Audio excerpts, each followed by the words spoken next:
in France, but I will say historians are going to have a great time looking at the machinations. What he has done in France over the past 6 months is nothing short of remarkable. Europe has found the center time and time again. We don't know what's going to happen in 2025, but isn't Meloni a perfect example of how Europe has, as David said, managed to center themselves? Yeah, I mean, I think she's a great example because there's always a debate as do you exclude people from power, you know, from coalition governments if they're far right? Do you say you're unhygienic and we're not going to touch you? Or do you bring them in and basically tame them? And there's a debate that will never be resolved, but Meloni is an example of somebody who's been tamed by office. I love your choice of words. Tamed, yeah, well, I mean, so... Many people, by the way, Ed, she loves it because many people believe that Mika has tamed me. No, I was talking about saying you're unhygienic. Well, and the saying, yes. She's taking care of that as well. Hygienic. Exactly. I wash my hair now. Oh, that's it's nice. amazing. But anyway, your point. I would just make the caveat that Italian friends of mine say, look, if you're gay in Italy, if you want an abortion, if you're an asylum seeker, she's not quite the fairy godmother. This doesn't mean to say she's a full-blown fascist, but she's not the sort of person of their dreams. She's a right. Yep. She is a center right, tough. Domestically, on the international stage, she has been far more nuanced than we expected, right? Putting a pause on this because at 4 minutes past the top of the hour, we do have new polls from 3 key battleground states. The latest Marist poll of likely voters in Arizona finds former President Donald Trump ahead of Vice President Kamala Harris 50% to 49%. Of course, the New York Times Siena poll had Donald Trump up 73 points a couple of days ago. It's the same Shocking story. It was an outlier. With likely voters in Georgia, where the latest Marist poll from there also finds Trump ahead, 50 to 49%. 1 point. Okay. North Carolina, Trump and Harris deadlocked, 49% each. All these polls fall within their margins of error. Really, it is shocking news. We should put breaking news at the bottom here. This election is tied. And I will say, I'm almost getting the feeling, I don't want anybody to throw tomatoes at me, I almost get the feeling that if Joe Biden had somehow managed to stay in the race, it would still be tied. Donald Trump's numbers aren't moving. It's just how many people eventually find their way back to the Democratic Party.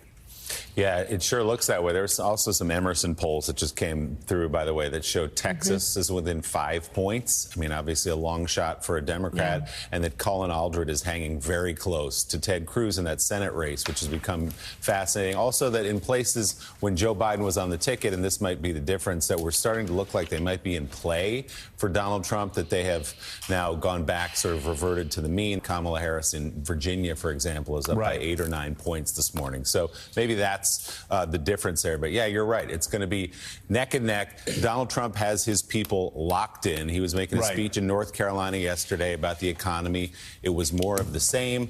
It was at a pipe manufacturing plant near Charlotte. He spoke for over an hour, veering off course as he does. At one point, went on a long tangent about his personal experiences of buying furniture in North Carolina, prompting even Fox News to cut away from his speech. North Carolina was once the beating heart of American manufacturing. I know it very well. I was here many times to buy furniture for buildings. I'd come and I'd look, and there was nobody like the craftsmen of North Carolina. It was filled with companies like this one and known everywhere for its incredible craftsmanship and skill. I know from personal experience, though, that I was a big buyer. I bought a lot of things here. That there was no place for furniture in particular like North Carolina. You were the furniture capital of the world, but now so much of that business has been stolen from you, and it's made in China and other places. And by the way, it's not as good. The quality is nowhere near. You made furniture. You bought a chair. It was good for 30 years. You buy some of these chairs that they sell you now, they break after about 2 months. People are laying on the floor, suing you for giving a bench. Then on top of it all, our government keeps them out. Then on top of it all, you get sued because they fell out of a chair at a hotel. Boy, oh boy, you made the best product. You made the best furniture. After the twin betrayals of NAFTA, which I ended, and China's entry into the WTO, World Trade, North Carolina lost over 300,000 manufacturing jobs quickly, including 60% of its furniture manufacturing jobs, and that number was going up until I came along. All right, well, we're going to continue to watch this. We carried this economic speech in its entirety for almost an hour and a half yesterday. We're told that the rest of the speech will very much echo what we heard yesterday. Will echo buying furniture in North Carolina. Willie, the thing that we have to grasp here is that this race is still tied. Yeah. I mean, you look at that. Wait, we're tied. That guy, Mr. Shark, Mr. Hannibal Lecter, And I will say, I moved to amend my previous remarks. You bring up some great points. I mean, Joe Biden was seeing numbers in Minnesota, in Virginia, in New Hampshire get too close for comfort there. So you may be right. There is, I said there may be no difference. Maybe no difference in Donald Trump's number, but difference in how quickly people were getting back to the Democratic ticket. Yeah. But you are right. You look at Texas, that race is within 5. And in most polls we see Ted Cruz is in the margin of error in most of the recent polls we've seen. Florida also a pretty tight race. Word is that Chuck Schumer is thinking about burying a lot of money in Florida, hoping to take out the Florida senator there, a Republican senator there. So it has gotten, some of these battleground states have gotten tighter, old battleground states, and some new ones are getting put in play. Yeah, the investing in Florida, in Texas, and places maybe they wouldn't be investing in a couple of months ago. And let's not forget, Kamala Harris, since she moved to the top of the ticket, has raised gobs of money for the Democratic Party and energized the base to go out and knock on doors and put up yard signs and do all of those things. You do have to laugh, though, Joe, about Donald Trump. The idea that when he was running his terrible casinos in Atlantic City, he was going down to North Carolina and hand-picking the furniture that would be in every hotel room. I want that. And talking to the craftsmen about what they did. But then he worried about the lawsuits later when people would fall off of the Chinese-made chairs. These are relatable problems that we all have. Let's bring to the conversation our good friend Mike Barnicle. Really, seriously, who among us did not inherit $400 million from his father and then blow it all in casinos in Jersey? I don't know. Happens to the best of us. Mike Barnicle's here, as well as the president of the National Action Network, host of MSNBC's Politics Nation, Reverend Al Sharpton, and staff writer at The Atlantic, Mark Leibovich. Good morning to you all. Mike Barnicle, you ever been down and watched by the way, North Carolina furniture, if you've ever been down there, it is amazing. They are incredible at what they do. I just doubt that Donald Trump has ever been. The only thing better than being down there and witnessing their craftsmanship is to talk to the craftsmen themselves about taking the corners off of pillows, making them softer. How do they do it? It's just magic.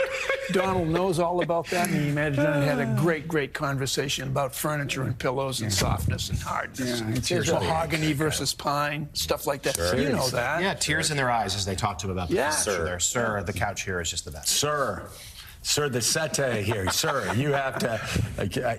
Wow, Mark Leibovich. You know, Kamala Harris had an economic speech yesterday as well. I will say, talked about the economy. Yeah, I will say it's fascinating. Everybody said they wanted to hear about Kamala Harris. Where's Kamala Harris on the issues? Where's Kamala Harris on the issues? It's funny. I looked at a lot of right-wing outlets. It just, strangely enough, did not cover her speech yesterday, which was all the answers. Which was middle-class capitalism. She very clearly said, I am a capitalist. My goal is middle-class capitalism. She talked again about how she was going to help small businesses, how she was going to help first-time home buyers, how she was going to help young families with new babies. I mean, she laid out her I think more of a general view of where she wants to take this country, but it's far more specific than Donald Trump just saying tariffs. And furniture. Much more so. No, I think it's true. I mean, I think people are clearly taking a few days to digest this. They're going to be reading the issue papers really closely. No, I mean, of course. Come on, it's ridiculous. Kamala Harris is the person in this race who has the room to grow. I mean, Donald Trump is a known entity. I mean, the anti-Trump coalition in this country is much higher than it ever was for the pro-Biden coalition, the pro-Harris coalition. People want to learn about her. And even if they're not poring over details, the idea that she's out there talking about issues, that she looks serious, that it sounds serious, that there is a convincing counter-argument to the sort of, if you'd call what Donald Trump is doing, argument out there, I think is positive for her. Even, whether people look closely at the details or not. But again, the madness of it, Willie, the madness of it, people say, oh, Donald Trump goes out and talks all the time. Yeah, he does. Sure does. About furniture and sharks and tariffs. But they say, oh, wait, we need more details from Kamala Harris. Well, she's giving a hell of a lot more details than Donald Trump. And the fact that, again, people are still trying to flatten this race and say, sure, Donald Trump did what he did on January 6th, but we don't have all of Kamala Harris's position papers yet, so we don't know what we're going to do. Yeah, and you still hear the argument in other places that when Vice President Harris speaks, including from former President Trump, it's a word salad. Are you kidding? Do you watch the daily word salad, that part of which we just heard from Donald Trump? Let's contrast that with Vice President Harris's speech yesterday, where she laid out an economic plan. As president, I will be grounded in my fundamental values of fairness, dignity, and opportunity. And I promise you I will be pragmatic in my approach. I will engage in what Franklin Roosevelt called bold, persistent experimentation.